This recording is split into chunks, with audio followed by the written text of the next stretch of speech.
Good afternoon and welcome back to the channel. There's been some fantastic news kicking around from Celtic. It's been a really good news week actually since we beat Rangers at the weekend. One of the players that was absolutely of paramount importance to the club on Sunday was Matt O'Riley, and it looks like Matt O'Riley will be offered a new extended contract. But today Celtic have reportedly agreed terms with one of the youngsters in the team, a teenager called Mitchell Frame. And it looks like the 17-year-old defender who does play at fullback has agreed a new contract extension at Celtic after he was targeted from clubs in England. The youngster has penned a new deal. Taken to social media, Fabrizio Romano said a Celtic agree a new deal terms with top talent. He was born in 2006. That made you feel old. Frame already had a deal running to 2025. He has now agreed a new contract that keep him at Celtic until 2026. Several clubs in England were targeting Frame, but he's set to put pen to paper soon. And it seems to be that Celtic are finally getting their act together with some players that they think might actually be worth it in the B team. Frame has been one of the rising stars in the Celtic B team and made 10 appearances, scoring and creating one. It's been a fantastic rise for him in football. It's been reported that he was attracting attention from Crystal Palace when he was just 15 years old. The likes of Tottenham and Wolves have also been keeping tabs on the player. Over the summer, however, Newcastle United were monitoring the youngster, as well as Brighton and Palace. Were just mentioned a few of the teams. And it's great that Celtic have got the young lad tied up. In other news, Matt O'Riley looks as if you got to remember, Matt was subject to a £10 million bid from Leeds, and he will be improved new terms before the next window opens. He'll be offered new terms and an extension to his current contract to keep him at Celtic and to keep the player happy. When you look at the stats for Matt, the rise of Matt O'Riley since 2020 has been something but absolutely phenomenal. You've got to remember, he came through the youth system at Fulham. He was going back to 2016, 2017. He was under 18s, under 21s. He left Fulham on the 1st of July in 2020, and he was without a club. He went to MK Dons, and he basically went to MK Dons so that he could play football. And they paid a compensation of £450,000 for O'Riley. He then, obviously, Celtic knew the situation and approached MK Dons. And the rest is history, as they say. We obviously got him in January, 20th of January 2022. His current deal does run until the 31st of May 2026, but it looks like Celtic are wanting to get the player tied down. His rise in his value has been something but phenomenal. Obviously, last year he was valued at just 2.3 million. Now he's valued on transfer market, they say 9 million. But we know that Celtic turned down an offer of 10 million. So Celtic see him in the transfer value of upwards of 15 to 20 million. And the prospect of him achieving that target as a transfer is something that can happen. And the player is obviously happy at Celtic the way that he's been talking over the last couple of weeks. So Matt O'Riley is the next one that looks to get tied up on a deal. We just need Rio Hatate, we need him tied up on a longer contract also. It does say that he is going to enter talks.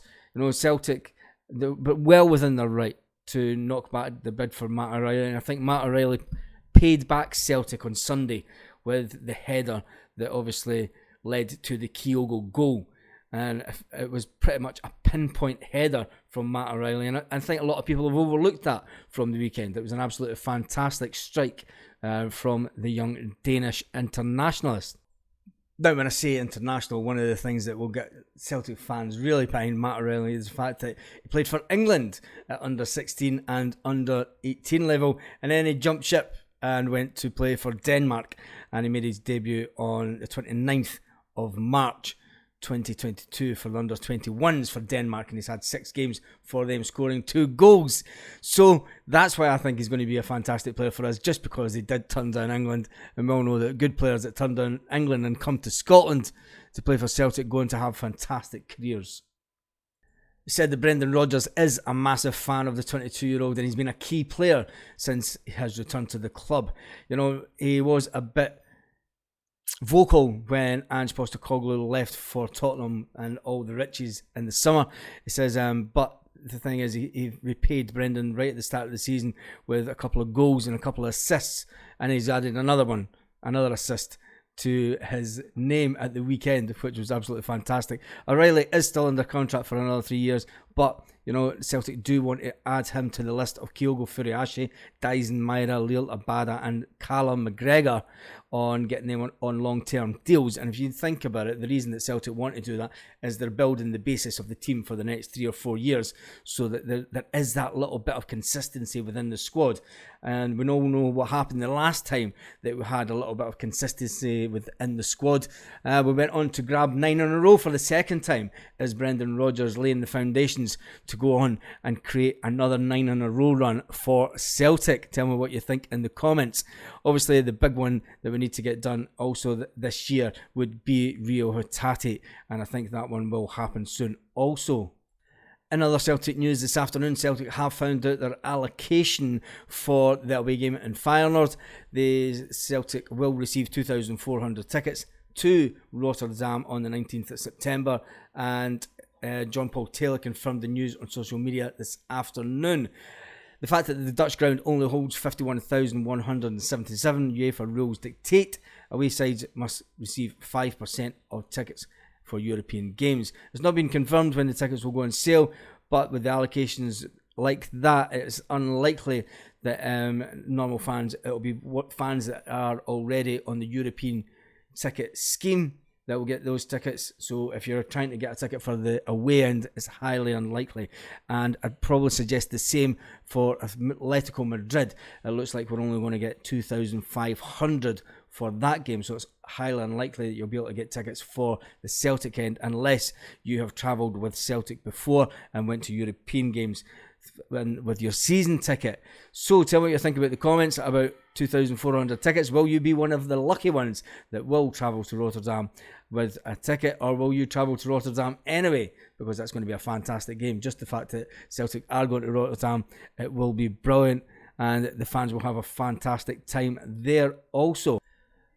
A lot of people have been going on about the fact that Celtic didn't spend big on players during the transfer window, and let's talk about the way that Celtic, some of the players over the years that Celtic have brought in and done reasonably well, and I think they should all give the players that have come in, give them time.